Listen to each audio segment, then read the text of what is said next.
get the microphone working so that they can hear the questions. All right. Well, yeah, every time I go to the radio show, I get somebody after me about they can't hear the questions, so I threw Zach under the bus. And so he promises me today I won't get one of those questions today at the radio show. So if I do, I'm throwing you under the bus again. All right, we're ready. Well, you'll get thrown under the bus too, but not just by me, by everybody else who are out there. So obviously, big win last week. It was obviously great. Everybody always kind of says, is it a big win when you beat a team from the Big Ten? And, I don't say the other, what they call them conferences and things like that. And yes, but I don't think that our program and our team looks at it like that. It was obviously a 3-0 opponent that came in here that had been playing well. And regardless of what conference they're from, I think our guys look at it as a challenge. And any win is a big win, but I think when you're playing a 3-0 team, I think it's great. I also love the fact that when you're playing teams within your region, it even means a little bit more. 81% of our guys are from a 300-mile radius, so they know a lot about those teams within that region. So, we got a lot of guys from Indiana, and so when you have those kinds of things, I think it even means a little bit more, regardless of what conference they're from. For us, it's all about the big picture of things. So that's first and foremost. I think that I thought it was an awesome atmosphere. Not that the week before wasn't down at the Bengal Stadium, but I know our guys thrive upon having the ability to play in Nippert Stadium, and coming out there for warm-ups when you've got the entire student section already filled, I think it's pretty special. We might need to talk to them about finishing out the game 38-10 is not the end of a game, but I think we need to educate them maybe a little bit. But I think the fans, the atmosphere was phenomenal. I think that's it showed in the first half. I think our guys fed off of it, really played well. I think we had some guys that had some standout games, and I'm sure I'll get those questions, and guys have got some recognition. I don't think any of those are above what we did as a team. And, there's things we can nitpick at and focus on the second half and some things we got to do better. But, as a whole, I think offense, defense, and special teams, there's a lot of really good things that we got to take us as we continue to push and start this league play. But obviously Tyler Scott had a phenomenal game. I thought Ivan Pace obviously had a phenomenal game. I think Mason Fletcher had a phenomenal game. And so you're talking about all three phases of the game that, you have somebody that has a spark, but the people around them obviously give them an opportunity to do what it is they do as well. So now it's about moving on to league play. And we got to go on the road. We really haven't been on the road since Arkansas, and we all remember how that happened or what happened there. So we know that this league, if you want to play for a championship, you got to not only win your league, you got to win on the road, and you got to be really good on the road. So we got a great challenge in front of us. Obviously, Tulsa has given us the best games over the last 3 or 4 years as anybody. And so we know it's going to be a really hard-fought battle, a night game on the road. Questions for Coach? You talked Saturday about maybe not feeling as good as the final score looked when you came off the field. Watching it back, did your feelings change at all? No, unfortunately, you live in this realm that there's always things you're trying to find that are better. There were a lot more things I didn't recognize that were as good as they were. The way the defense played, the way the defense responded. 109 snaps is way too many, but it's sometimes it's the nature of the beast and what it is we're doing. Turnovers were good. I thought we did a good job defensively there. The things that stick out in my head are just some of the bonehead ones that, between me and some others, and, the fourth down play where, you're not going to win championships making mistakes like that, coming up a little bit short on a first down, not being good enough in the sudden change situations and giving up leverage when one big play defensively. So those are the things, unfortunately, that stuck in my mind. Obviously, there's a lot of plays and a lot of really good, and I think those are things that are easily fixed and adjusted, so that bodes well for us. Do you feel the positives of being disappointed in a 21-point win? Yeah, there was a time when maybe it wasn't quite like that, and I think our guys feel the same way. And I don't want to take away from winning. When I said that to you in the press conference, I promise you, when I walked in that locker room, and the way we talked about in the game is we're gonna enjoy the win. We're gonna celebrate it because it's not easy to win in college football today. You just got to look around every single week. But when we come in on Sunday, that's when we kind of hammer back down on, now let's find ways to get better. Normally we learn lessons from other games. We take games in college football and pull them for the team meeting. We actually pulled clips from our own game about lessons to learn in football, so that we're not going to repeat them. Hopefully, we can learn them from others, but we got to learn some lessons from ourselves for sure. Dominique Perry made his season debut. After watching the film, do you like what you saw in his first action this year? He did a great job. I'm so happy for him. He's had a tougher situation, just being out since camp, and he got back on a Tuesday practice. I don't know if he played 30 snaps, 25 snaps. We were a little bit concerned with how many snaps they would allow him to play. But he went in there, played well, practiced well all week, and he's a guy we need. He was, I think actually with him being out is where Dante Corleone got a little bit more opportunities.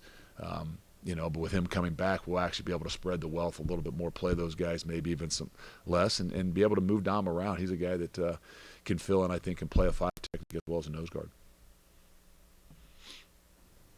You mentioned some of those clips, lessons. What were the things specifically that you looked at to try and take from that game? Well, as coaching staff, you sit there and evaluate, the 2-minute situation before the end of half. That's not one I showed the kids, but if we're in that situation, there's a balance there. Like, how much do you want to be aggressive? How much do you want to say, okay, let's don't tank it in and go to the second half. So as a coach, you're always trying to evaluate those situations. That was one for me. And then the 4th down play. When you've got something, again, we snap the ball because we feel like a guy moves. We feel like we've got an opportunity to take the shot because it's an offsides. But in those situations, if in doubt, you can't. It has to be pretty egregious. But that's also a situation for a coach when you say, okay, maybe this isn't the right time to do this, in the midst of where the game is and the score and things like that. So, when I show these clips, we're not only showing them for the kids, we're showing them for the coach in the back of the room and the coach in the front of the room. And then a slide. I think that there's a great learning lesson there for all, because I'm not sure we all understand that when the clock's not under 2 minutes in college football, it really doesn't stop. So for Ben to be able to run himself out of bounds and get the first down, it's not like we're saving time. This isn't the NFL where you got to stay in bounds and slide and do those things. You could run yourself out of bounds. Unless the clock's under 2 minutes is the only time that it's going to stop on the out of bounds play. So that was a situation that I don't know if we've ever talked about. I know Ben didn't know it at the time, meaning that like in the split second, but those are things that are very critical. And, we got to learn them with positives behind it, meaning obviously you win the football game. As you guys head into conference play, 17-7-2 all-time versus Tulsa with another chance to take a series lead. I know you elaborated on that with Miami. What does that feel like with this opportunity to regain that lead in this series again? I know nothing about the series, to be honest with you, and that's no disrespect. I know what we've played the last 3 times we played them, and whatever it's been before that, it doesn't matter. I know the last 3 have been as tough a football game as we've had in the last 3 years, and every game is itself. Rivalry games are different. You keep track, you keep some of those history of things. I think these games are ones where you just, hey man, don't. Look how they played 3 years ago. Look how they played 2 years ago. Look how they played last year.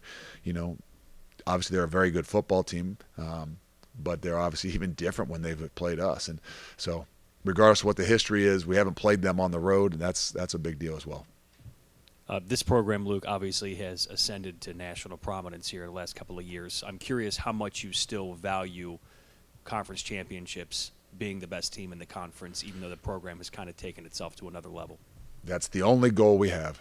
We don't talk a whole lot about goals. We talk about objectives within our program, but we have one goal. And every year the goal was to play for a championship. And that's the only way you do that is by winning whatever conference you're in.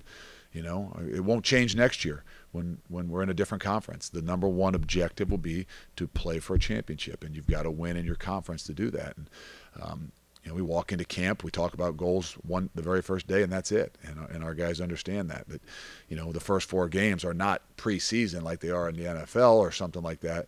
But in some ways, for who we are and what we want, in some ways they are a little bit more of a preseason situation. Obviously, we've changed because, we've been fortunate enough to, be in the mix in a lot of other things because of the way our guys have played the last 3 years. So those games before the league starts maybe mean a little bit more, but it hasn't changed the way that we've attacked this thing, and the conference is the most important thing that we do.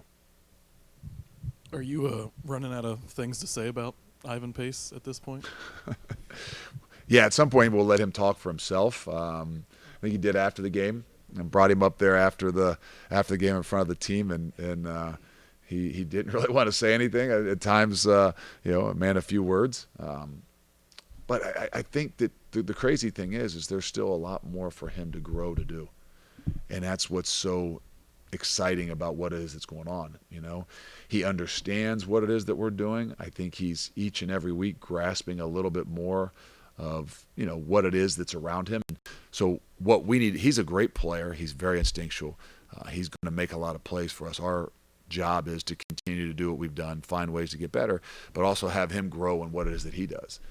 And understanding, the bigger picture of things is where we still got to challenge him, and whereas he's going to continue to grow because he's got a bright future in football. And the unique thing is no matter what system you're in now, at some point in time you're going to be in a different system, and what we've got to do is continue to challenge you, in different ways to grow, and not just rely upon your instincts. And sometimes that's even harder on a guy that's very instinctual, that's playing really well. They can get into that comfort level of saying, well, I'm going to instinctually play, and so we got to have a balance to continue to push him, to challenge him, to grow him, and to make him do some other things. The running game was a struggle Saturday. You said after the game that they went in the bear and clogged some holes. After watching it, do you see some other things that maybe they did? Yeah, I think I give them credit. They did a really good job. I think that they were able to hone in on maybe some specific things when they knew we were running the football that were a little bit more challenging, and not something that we weren't, I think, prepared for, but the way in which they played them maybe. I think that they did a good job. They're pretty big and physical up front, and forced us to probably run into a space where they wanted us to. So there's some things we definitely got to do better. It starts with moving people, but it also just starts with just fundamentally sound and doing enough that they can't kind of gang up on where it is that they know you're going to be. And so that's twofold. That's from us as a staff, coaching to give our guys some different chances, being able to not do the same things that we always do. But it's also on us to be able to move some people too. There was obviously a very high-profile competition at quarterback before the season started. Now that you've seen Ben for 4 games, how do you evaluate the way he started the year?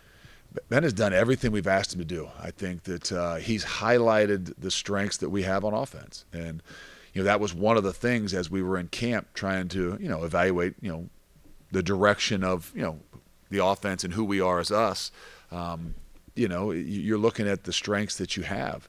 And we kind of had a good feeling that Tyler Scott was a strength of a part of the offense, and Trey Tucker's a strength of the offense, and Josh Wiley and Lenny Taylor are strengths of the offense and really good in the pass game and things like that. So, in some ways, it was playing towards Ben's strengths, and but all in all, Ben has done a really good job. He's done a great job at not just commanding the offense and gaining the respect. Not that he didn't have the respect. Everybody respected him when he walked out the door here. So it wasn't hard for him when he walked back in the door.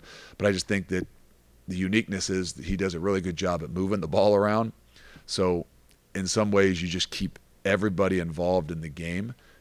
I think that's a big deal. And, you don't just get honed in and focused on one guy, because as we continue to move down the road, people are going to have better ideas of things that you're doing. But, I like where he's at because his ability to move the ball around. He does a really good job at taking what's out there and not just forcing things. Any update on Arquan? Nope. We'll find out today. I mean, I think he'll give us a little something today, and then we'll see how he progresses throughout the entire week. And I kind of thought at one time maybe he would come back in the game last week. I don't know that he could have. I'm not sure. The situation of it, he probably wasn't going to. Long-term season No, protect you? no. In the recent years, Tulsa has been a very run-heavy offense, especially against you guys. It seemed like they're throwing the ball around the yard. How much is playing against Indiana going to help you guys this week? Well, I think that it helps us in all that we do. I mean, you play 109 snaps. You got a lot of work at a lot of different things, and obviously throwing the ball. I think they threw it 75 or attempted to throw it 75 times. Actually, threw 66 passes. And I think the best thing about Tulsa is their balance. I know people say they were they're number 4 in the country in passing and top, in total offense and yardage and things like that. Where they've been so good, and especially against us, is their balance. They can and they do throw the ball really well, but they run the ball. They ran for 265 yards last week. Last year against us, they rushed for over 200 yards. The year before that was really close to that as well. So, I think that what they do well, and it comes down to balance. Eric Phillips kind of stepped into that starting role with Malik out. You guys, were expecting him to be a rotation player this year, but what have you seen maybe those first 2 weeks getting more snaps? I think going into the season, he was the 4th guy that we saw as a starter. And, he had kind of earned that, play hard reputation that, if we say you only play with 3 guys, we have 4 starters. That's, and then we had to find out and develop some of those other guys to see were they legitimate, starters. Are we going to really be able to play balanced 6 guys or 7 guys? But then, obviously, with what happened with Malik, he was kind of forced into, what we thought was maybe a 50% of the time role to maybe a 65% of the time role. And he's done a great job. I think that, he'll continue to get better. He'll continue to get stronger and understand what it is we're doing. But we've got to do a really good job, even though those guys, him and Jabari and those guys, play really well. We've got to continue to make sure that we're keeping them. I mean, nobody on the up front can play 109 snaps, and we don't expect them to, but to play 65 or 70 snaps is, in our vision, probably too much too. So, when those guys start to play better, we did this in year 2 with Cortez. We said we were going to only keep him at like 45 to 50 plays a game, and we did that through the first 6 or 7 games. And then you get later in the year, and you start kind of riding that horse, and next thing you go back and evaluate it. In those last 5 games of his senior year, his production went way down. And we went from, playing him 45 to 50 snaps to playing him 65 snaps because, of how good he was and was playing. And so we've got to do a really good job at making sure we're not, just, relying too much on those guys to continue to play because they have played well. Eric, one of those guys you can hold up for younger guys as an example, like 4th-year guy wasn't even starting technically to begin the year, but there's so many examples of those things. That's the beauty of having a program and you've been in it for 6 years, but it's really the beauty of having guys that have stuck it out. That's the hard thing with what you see around college football. It's more difficult. There's a lot more opportunities for guys, meaning that, the grass is greener. And so I think it's a great example to our program to see a guy that, has fought and fought and fought and, not that anything was handed to him, but it was earned. And, guys that continue to do that, stick it out, are in the right place, good things are going to happen. It's great for our program, but it's an even better example for a lot of the guys in these seats. Any other questions for Coach? Thanks.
Offensive Player of the Week, Tyler Scott here.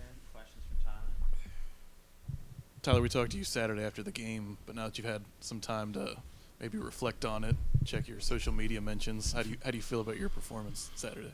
I had 5 drops. So that kind of ruined my night. Our second half, it wasn't everybody, but I know personally me, I could be a lot better, especially in the second half, which kind of, was, a part in why we played not so well. So, but no, I'm grateful for the opportunities that I had, early in this, in the first half. So, but yeah, that kind of was wearing on me the 5 drops that I had. So.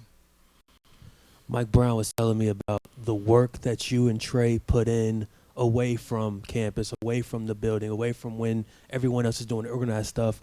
What does that look like? How much do you guys truly put in to make your guys better, make yourselves better? Yeah, you have to do what others won't, so the next day you can do what others can't. That's something I kind of live by. So that's a big thing, just really making sure you're honing on your craft and on your skills and, things of that nature. And, coming into this year, like I said, like I've been saying, we wanted to make history. And, to make history, you got to make sure you're sharp on your craft and, always doing the little things.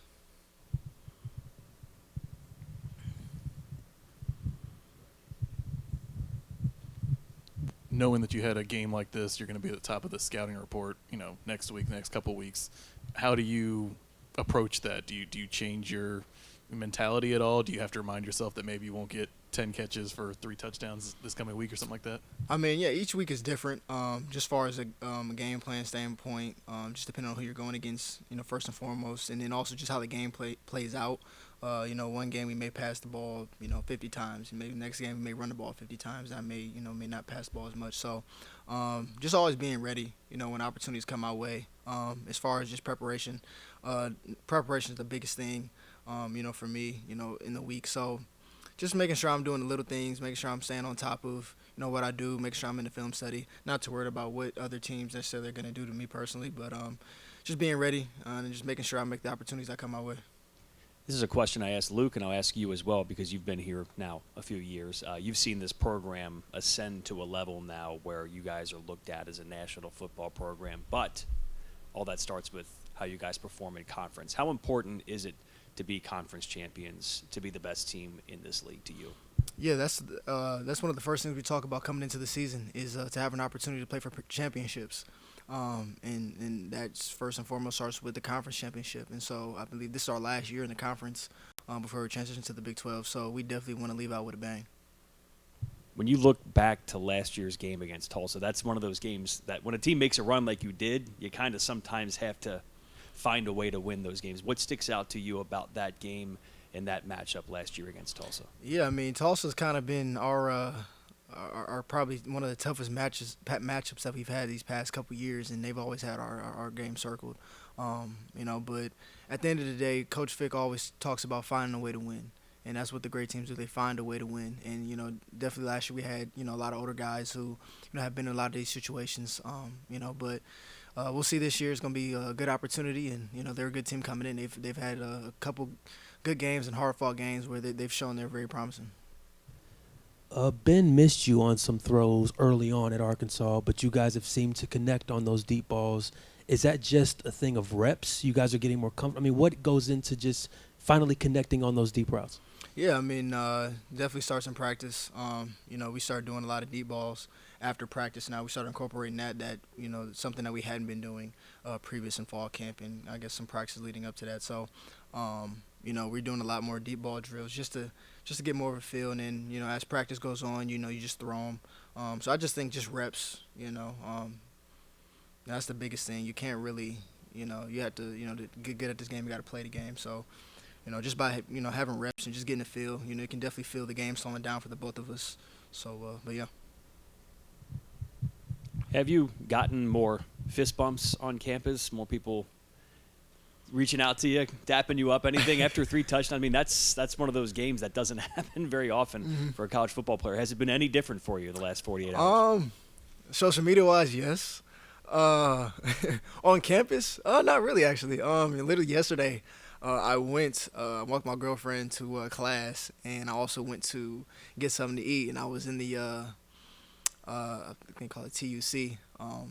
And so I went to go get something to eat, was standing in line like a regular person. Nobody came up to me or anything like that, which perfectly cool with. Walked through campus, like I was a regular student. I mean, personally for me, nothing really changes. But I don't know if people around me notice me or not. But no, I mean, just kind of just still living regular life. As if just another game. When's the last time you had a 3-touchdown game? When I was in high school.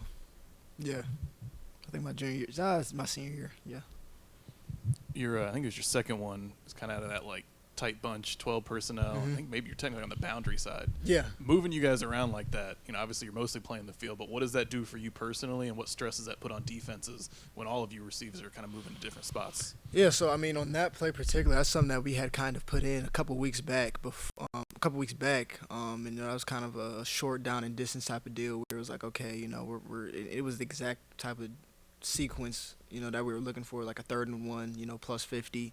We're gonna get in, I don't know, if we're in 13 personnel at the time, and just kind of give a real bunch look and take a shot. So it worked out perfectly, but I mean.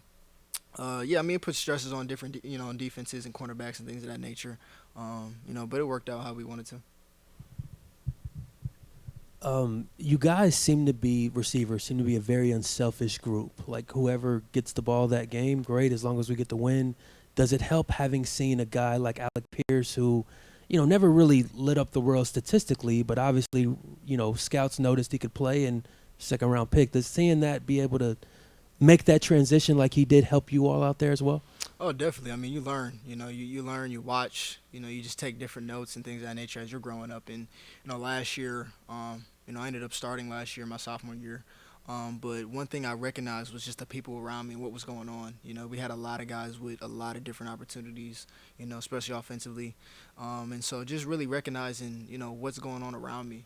And just knowing like it's kind of their time right now, and it's kind of their time to take that next step. And while they're doing that, I'm learning, and then when the opportunities came my way, I tried to make the best of them. Any other questions for Tom? We're good. Thank you, sir. Appreciate it.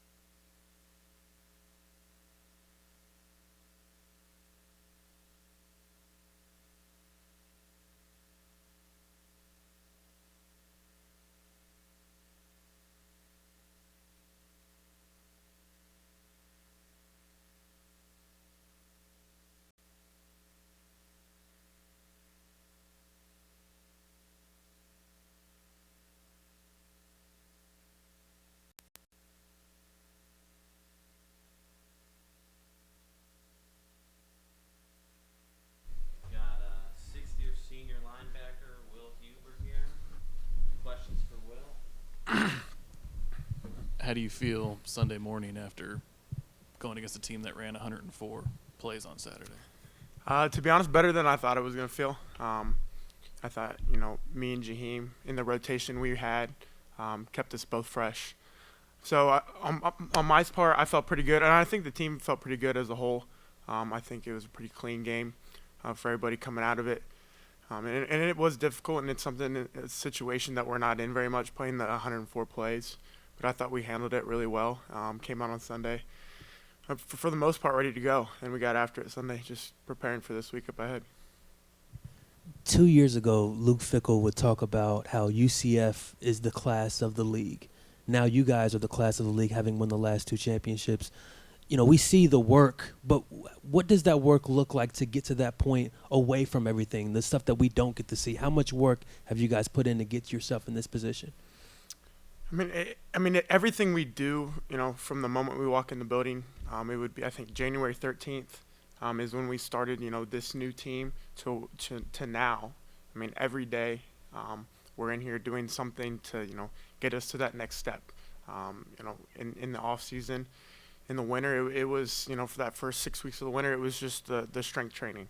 And then you move into the next phase of spring ball. And then after spring ball, you have the next phase, it's more strength training. And then you hit, the kind of phase in the summer where you're doing some OTAs, you're starting to work into football, but you're not quite there yet. and then you kind of hit it running when you hit camp, and that's when football really dives deep. But I mean, everything we do, every day we come in here, it is to work and to get to the point where we want to be. A game like Saturday where offense is really clicking in the first half, maybe not so much in the second half. How does the defense respond to that, or maybe try and stay the same level of locked in when things could be going different on the other side? I mean, like I said, it was a very unique situation. Offense was definitely clicking in the first half, but we got to play 3 units of one: offense, defense, and special teams. Unfortunately, the offense may have slowed down a little bit in the second half, but our goal was still to do the same things defensively. And there will be a situation sometime at some point this year. We need that offense to step up and continue to roll. But we were able to kind of handle that really well, and I thought we did. Got to play. That's like I said, the 3 units is one. Ivan Pace is the AAC Defensive Player of the Week. Just as a fellow linebacker, and he's right there next to you making plays, how much do you celebrate that? I mean, you got to celebrate a kid like Ivan. He is just an incredible football player, and I think he's an incredible human being off the field. Very unique in the way he goes about his business, but to play next to him is an honor. I'm so glad that he's wearing the the Bearcats across his chest, and like everybody saw, he's really fun to play with, and he's even more fun to celebrate. We've talked about you guys kind of switching between Will and middle linebacker. Even during the game, how much freedom do you guys have? Because it seemed like sometimes maybe third down he would move to the edge and you would come back to the middle and vice versa. How much is that you guys just kind of communicating play to play on what to do? I think we have like a kind of distinct set of rules, but we try to play to each other's strengths. And Ivan's really good, up in the line, getting off blocks, making guys miss, and I think that I can use my length a little more to advantage, dropping into holes in coverage, making it hard for quarterbacks to throw balls over me. So depending on what situation it is, we kind of have a little bit of freedom, but for the most part, we kind of have a set of rules that we go by. If we can go back to Ivan, Coach says he's really quiet. I feel like that's the vibe we've gotten. What's he like in the locker room, or have you ever seen him kind of come out of his shell a little bit?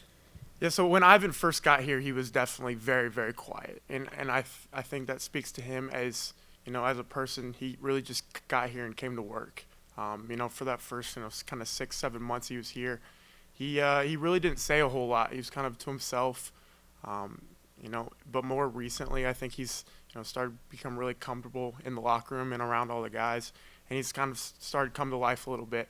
And I'm not sure, what that switch was, but you can't really shut him up now. I don't know if I think it's a comfortability level just around everybody. So in the locker room, he's kind of the new energy guy, which we need more of those guys. Every locker room needs some energy guys, and he's definitely one of them nowadays. Coach Fickell talked about, the one kind of objective goal you always talk about it is winning a conference championship every year. Is there any kind of, now you're going to pay closer attention, but is there any type of mentality shift or anything you guys do different starting this week as you move into conference play? Not necessarily. I definitely think, conference play is where, kind of our goals meet, whatever we need to do. Our one goal is to play for a conference championship. Play for championships, and that road starts here. Not that the games that we played aren't important, because they absolutely are. That starts here on Saturday. Any other questions? We talked to Fickell about this too. Like when you first started here, a 21-point win, regardless of circumstances, would have been a notable victory. Is it weird to, even as a team, realize like there's room for improvement? There can be disappointment even in having a big win like Saturday. I mean, after I've been through the entire growth of this program over the last 6 years, so to be able to come in and celebrate a 21-point lead like we had, felt really good. But in the back of your mind, you can still celebrate it. But when we come here on Sundays, there's room to improve. So that celebration process is, that 24 hours after the game, you got to be able to, be mature enough to celebrate, but still take, learning points from the game. Any other questions? Awesome. Thanks, Yeah, Phil. thank you.